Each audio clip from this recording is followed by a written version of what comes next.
Gujarat ટાઇટન્સની team મોટી દુર્ઘટનામાંથી બચી છે। સ્ટેડિયમથી પાછા ફરતા સમયે બસમાં આગ લાગી હતી। શોર્ટ સર્કિટના કારણે બસમાંથી ધુમાડા નીકળ્યા હતા। આઈપીએલ ફાઇનલ હાર્યા બાદ જીટીના પ્લેયર્સે રસ્તે રઝળતા જોવા મળ્યા। શુભમન ગિલ અને સપોર્ટ સ્ટાફ માંડ બચ્યા।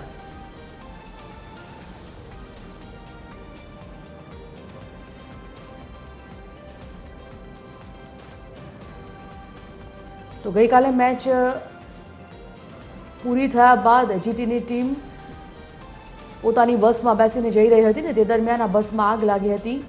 સ્ટેડિયમથી પાછા ફરતી સમયે આ ઘટના ઘટી। બસમાંથી ધુમાડા નીકળ્યા હતા। શોર્ટ સર્કિટના કારણે બસમાં આ આગ લાગી હતી। આઈપીએલ ફાઇનલ હાર્યા બાદ જીટીના પ્લેયર્સ રસ્તામાં જોવા મળ્યા હતા। આગના કારણે તમામનો બચાવ થયો છે।